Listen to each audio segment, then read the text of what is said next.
sure you found, as I did, that you kind of absorb and assimilate the real person and his life and work. I mean, I rather suspect that your sense of responsibility will be slightly different from mine because, A, he's more recent, Turin, and also, I mean, he was a victim. Turner is, in a sense, more robust. Turner can... But it is interesting when there are real-life films which categorically distort history. To what extent are you free to move away from the truth? Look, we read and researched Turner till he came out of our ears. But the truth was only in our heads. And so you then interpret that. Now, there are scenes in Mr. Turner which are, for all intents and purposes, very accurate reconstructions of famous things that happened, particularly the scene in the Royal Academy where he goes in and puts a red blob on his grey painting next to Constable's very red painting.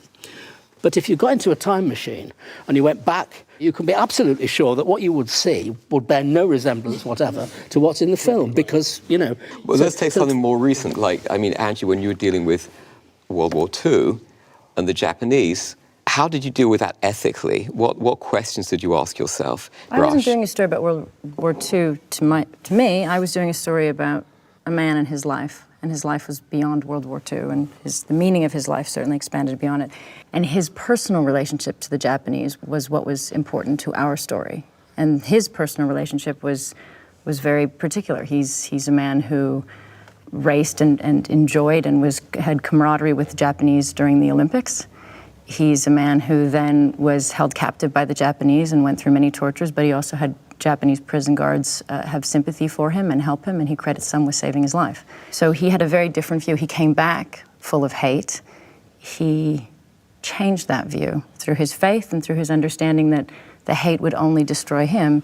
He then went back and shook the hands of the guards that held him captive. So I think that story, without having to make a personal decision about the views of how I'd represent a country, was I love this story and this man because that is one of the aspects of his life. And it says quite a lot about how we need to be open and see the human condition. You know, as storytellers, we often come into these things from an oblivious point of view, right? Because for us, there's this beautiful story that we've picked up. This is what we want to do. I'm seeing it. I'll shoot it this way.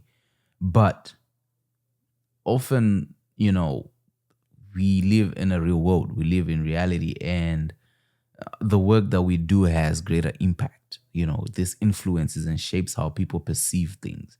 When you're writing a story or when you're making a film about a historical event, in the sense of this, whereby you have somebody who became a prisoner of war, that can shape how people perceive what happened back in time, because this is based off of a true story, right? So if you're like, oh, this is how the Japanese treated this guy at this point of time, and this is how it felt like. Because what you're trying to do is recreate moments. What you're trying to do is recreate those feelings and let your audience feel an emotion to an extent. So you have this moral and ethical obligation to make that as authentic as possible. So I agree with what Angie is saying in the sense that you have to be very authentic and not bring in any hope and bias, you know, to say, oh, we as Americans, this is the story we're trying to tell. This is how you should view the Japanese. It's more of how authentic of a story can I tell? Then that's what makes your movie special. And I think that fulfills the role of the moral obligation in the sense that this is the truth as much as I can say it. But the moment you start to obscure that to create some form of propaganda, then your movie is. Why are you looking at me, Steve? We are all looking at you. Why are we all looking at you, man? Come on, you can handle it. I don't know. I don't struggle with... Answer the question, though. Choose one. I'm going to give you the answer I got. I don't struggle with it as much because I make a pretty clear delineation between all of these facts and the literal, you know, impossibility that Mike is describing. That of course there's going to be invention. You know, of course there's going to be fiction in it. So it begins with, you know, reality, whatever that is, and there's no means of communicating, you know, a perfect distilled reality. There's quite the question. We're at toughest ethical decision you've had as a director. I'm skirting that. I know you are. But why? And they come back to But court. Stephen, why ethics? I mean, we're Yeah, film directors. 'cause I think in Well, I'll tell you fictional- I'll tell you why. So here's something that interested me. Kazan wrote a piece about what you need as a director. And I was talking to Martin Ritt, director, protege of Kazan's, who'd had a falling out with him over the McCarthy era. And Marty said the one thing he doesn't talk about is ethics. So yes, it's important. You're dealing with a young kid on Boyhood. Did you go in thinking, I'm going to be affecting this kid's life?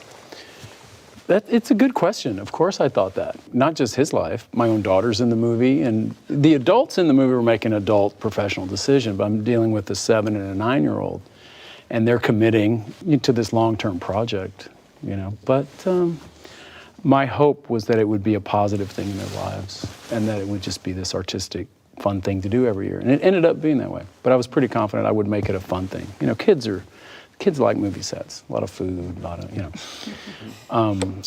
And I think about halfway through, Eller Coltrane, you know, my lead actor, he realized the bigger picture and was more of a full collaborator. And to see him and my daughter Lorelai, you know, come into their own artistically in that process. But there were no, like, big stakes. I felt, and this is my own ethical thinking, was like, by the time anyone sees this, they'll at least be adults. That they can deal with it with an adult mentality, at least. But I was still worried. I'm a little worried. But you do have, I mean, on some level, it's an ethical thing when you're deciding how much am I true to the science and how much do I depart if you're making Interstellar, right? Well, yeah, to a degree, but I think, well, everything we've been talking about with real life stories, you know, in terms of feeling responsibility, because other people will feel ownership of it. And it's like, try making a Batman film. Trust me, they'll come and burn your house down if they don't like what you've done. And there is a sense of responsibility. And on Interstellar, it is about the science. On Batman, it was about people's commitment to the character and their enthusiasm for it, which is what gets the film made in the first place. So I think we all have to balance that thing of what makes a great story. The only answer to it I've ever come up with is sincerity. If I really believe that what I'm doing is going to give the audience the best experience possible, and I think that comes across somehow. That's the only guideline I've ever had. Yeah. I think we should acknowledge, though, that artists are by nature deviants, and not totally unrelated to you know, the criminal mind. Truman Capote said that the most dangerous person is the artist, because they're really only going to ever be ultimately obedient to their vision. It doesn't mean that the creative mind is necessarily criminal, but there is a willingness to abandon a conventional way of thinking and conventional morals. Morten, do you agree with that? Completely. I mean, I think that, you know, you have to be obsessed about it, and you have to sort of like, your instinct is the only thing that can guide you. There's nothing else. We have nothing else than just instincts. It's like either it's right or it's wrong. There's no almost right. Angie, are you a deviant? I have been. But no longer. Just as you still start directing. highly capable of being a deviant. I don't disagree with Bennett, but I also think you can be an artist and socially responsible. But, like, there are lots of different. We're all different things. We're all artists, but we're all also other things in our life, and whatever our responsibility too is. Whether it be our children, our politics, our faith, you know, we have things that we hold to a higher standard than just how we break, which is not what you were saying, I know, but how we break apart the box. That's probably true with everybody but me, because I actually don't have a life or anything. I know that's true. Isn't that all that fuel into the story you're telling? It does, but I think there is when you asked about the question, like, for example, you cast somebody, and I'm broken, very conscious of casting the Japanese actor. He's very conscious of how his country would relate to him, the choices he would make, who he is. Does he understand the responsibility? It is my ethical responsibility to be thoughtful of what I'm asking the people to do, the artists to do, and how that will affect the country. Even if I plan to protect it, I need to be honest and responsible to the best of my can. Because sometimes art can influence in a very beautiful way, and sometimes we can be very damaging. So when we can be, it's ethic, but if we can be responsible to something that we think matters, there's a responsibility, which I think is, you know, goes hand in hand with. Can I just say Absolutely, yes.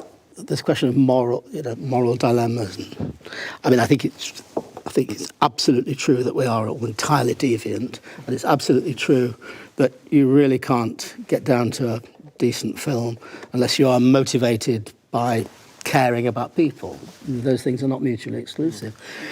I never had any moral dilemmas about my film Naked, but there were decisions to be made because it does ride a very narrow balancing act between gratuitous violence, which it's not about, and making the audience get behind and understand the way people behave in what can be perceived as a deviant kind of way within a social context. And it's about men and women and power and all kinds of stuff, you know. And truth speaking. But I think and a deviant character who's a truth speaker. Yeah, exactly. I think it's the intention of making, your intention to make Foxcatcher, your intention to make Naked. The intention is just to understand the edges of human nature and the different ways people are. I think then that's I think if your aim is to, you know, put light where it had not been before, and if it's just about truth, that ultimately it can't hurt you. And I personally don't have a political agenda, but if there is something that I think can be exposed, and if there's new ground that a film can take, stylistically great, but also just in terms of communicating and conveying an aspect of life and inner life, what about the means to the end? I mean, for instance, I would stop short of killing anyone. Right. So where would you stop short? So Werner Herzog holds a gun up to Klaus Kinski's head. Would you do that, Bennett? That happened on Fitzcarraldo. I think you're right. I think it happened on all the films they worked Well, and by the way, I think it was Kinski holding a gun to Herzog's head. So you might want to save that one for the actors' round table. No one sure Would you do who that to held get the your gun film? on In other words, what's the means to the end? How far would you go? Hold on, but that's really important. Werner would not do that, and he didn't. You know, that's a valid question. How far would you go to get your film done? Like, would you hold a gun to someone's head to be like, give me the performance I need? And sometimes is it necessary? Because, you know, sometimes the thing is with film is a lot of people who are involved in creation, you know, they have their own opinions and ideas. And as a director, you have a vision that you're trying to stay true to. So it's a valid question. Werner would not do that, and he didn't. No. Therefore, it's outside the remit of this conversation. Yeah. Well, let me ask you if you do that to an actor. Would I hold a gun to an actor? Of course not. Why would you have to? I mean, what would I think It's like, how do you don't know? It's like, would you eat another human being until you're in, you know, on a until life you're in that raft? You situation, don't you're just know. not sure. The main purpose of all this is the question of what's the moral obligation that a filmmaker has, a storyteller has. You know, ever since I started making YouTube videos, I've been faced with this question a lot of times, and I often have to ask it to myself and to my fellow creators, like, what's our moral obligation? Because number one, we are here to be successful on YouTube. Like, the goal is to be successful. The goal is to be able to make a living in order to finance certain other areas of your life, right? And in order to do that, it's all about getting views. And then you look at clickbait titles, and then you start looking at creating clickbaity content, which is, you know, not morally.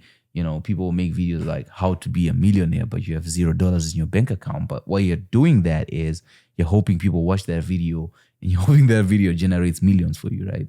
And it's not ethical, but that's just the game. That's the name of the game. That's the means to the end.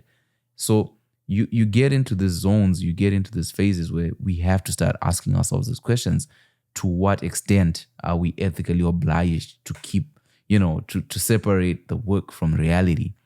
And I think it's a valid question that we all have to answer personally and ourselves. Like, for me, when I'm telling my stories, I try to be as best as possible true to the story, to whatever is on paper, to whatever is written, and not try to influence it. You know, like, if you have a script, before no one defines the world, right? It's your interpretation of the script. And you can be political with it. You know, you can have political regalia within a person's house, which influences how people view that and takes away, you know, where you can be able to push your own political agenda. But I feel like as filmmakers, we have the responsibility to think about it, because a lot of times we just want to be artists. We just want to be let go and be allowed to do whatever we want to do. But the reality is we do have this obligation of understanding how our content impacts the people that it hits. Unfortunately, we live now in a time whereby content has to be made every day, and people do not really think about it and how much impactful that is. But I think in order to be a great filmmaker, in order to have things that will surpass and stand time, you have to be conscious about the decisions that you make in terms of your filmmaking. Like, I would never like have a minor in my movie making out with an old person. Like, that just is morally wrong, in my opinion, right? Even if you're trying to depict the story, like, I would rather cast a 25-year-old to play a 16-year-old and stuff like that. But even in that, like, you have to really question, like, what's the intent? And, you know, the other tricky thing with the intent is, like, yeah, you want to focus on what's the intent, but you can have good intentions and have a terrible outcome. So you have to monitor and move really carefully in terms of that. Like, how much will you sacrifice morally in order to get the shots you need, and how much will you allow your moral obligations to stop you from artistic expression, which is a valid question. So what's your take? What are your beliefs?